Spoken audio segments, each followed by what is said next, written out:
திரு கோலப்பன் சில தினங்களுக்கு முன்பாக ஆட்சி மன்ற குழுவை நியமித்து தினகரன் அறிவிப்பை வெளியிட்டார். அந்த ஆட்சி மன்ற குழு தற்போது தினகரன் அவர்களை வேட்பாளராக நியமித்திருக்கிறது. இதை எப்படி பார்க்கிறீர்கள்? எப்படி இது அந்த தொகுதியில் எப்படி எதிரொலிக்கும்?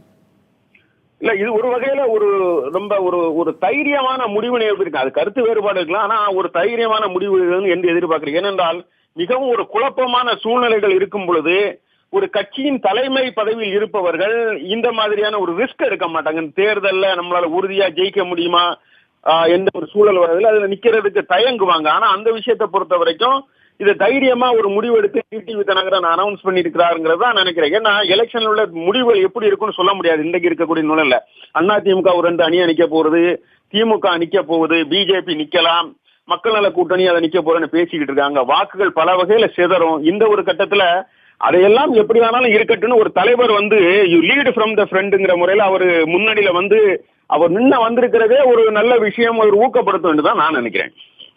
இதுல அவர் அனைத்து கட்சிகளுக்குமே அழைப்பு விடுத்திருக்கிறார். அது ஒரு மிக முக்கியமான விஷயமாக பார்க்கப்பட வேண்டியது. அது திமுகவை பிரதான எதிரி என்று சொல்லி மற்ற கட்சிகள் அனைத்தையும் பெயர் குறிப்பிட்டு எங்களுடன் இணைந்தால் மகிழ்ச்சி தான் அப்படின்னு அழைப்பு விடுத்திருக்கிறார். பெயர் குறிப்பிட்டு அழைப்பு விடுத்திருக்கிறார்.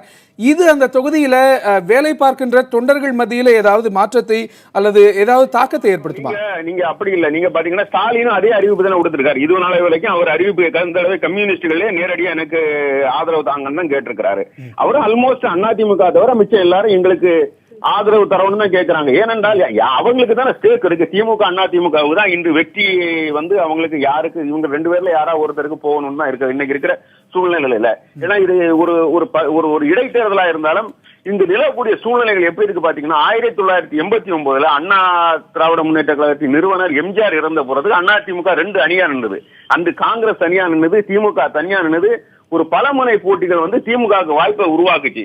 ஆகவே இந்த மாதிரி ஒரு சூழல்ல ஒரு சின்ன கட்சியினுடைய ஓட்டம் தங்களுக்கு உதவும். அந்த நிலையில தான் ஸ்டாலின் அறிவிப்பு கொடுத்திருக்காரு. அந்த பாணியில தான் தினகரன் அறிவிப்பை எல்லாருக்கும் அழைப்பு விடுத்திருக்காரு நான் நினைக்கிறேன்.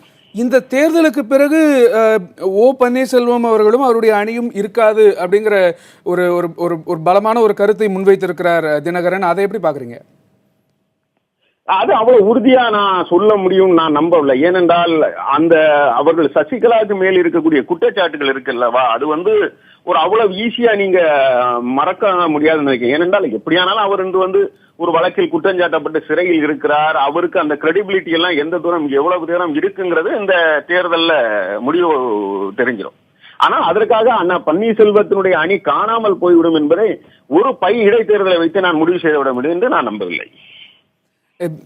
பன்னீர்செல்வம் அணியை பொறுத்தவரையில் அங்கேயும் ஒரு ஸ்ட்ராங்கான கேண்டிடேட் இருப்பதாக தான் பார்க்கப்படுகிறது. கடந்த சில நாட்களாகவே அரசியல் விமர்சகர்கள் சொல்வது அந்த தொகுதியைச் சேர்ந்த மதுசூதனன் அவர்கள் அங்கு இருக்கிறார். அவர் வேட்பாளராக நிற்கும் பட்சத்தில் அதிமுகவின் வேட்பாளருக்கு தற்போது தினகரன் அறிவிக்கப்பட்டிருக்கிறார். அதிமுகவின் வேட்பாளருக்கு ஒரு பலமான போட்டியாக இருக்கும் என்றெல்லாம் கூறப்படுகிறது.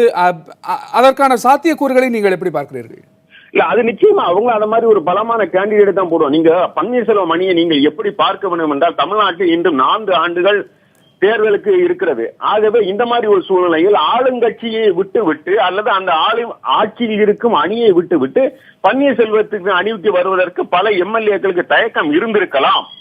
ஆகவே பன்னீர்செல்வத்தினுடைய அணியை நான் குறைத்து மதிப்பிடவில்லை. இப்போது அவருக்கு ஒரு பெரிய செல்வாக்கு ஏதோ இல்லாமல் இருக்கலாம்.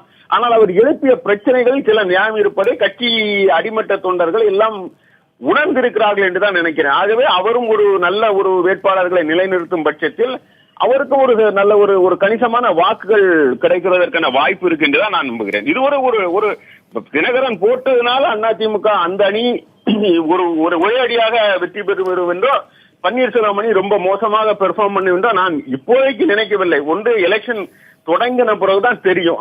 அதனுடைய சூழல் எப்படி உருவாகணும் தெரியும்.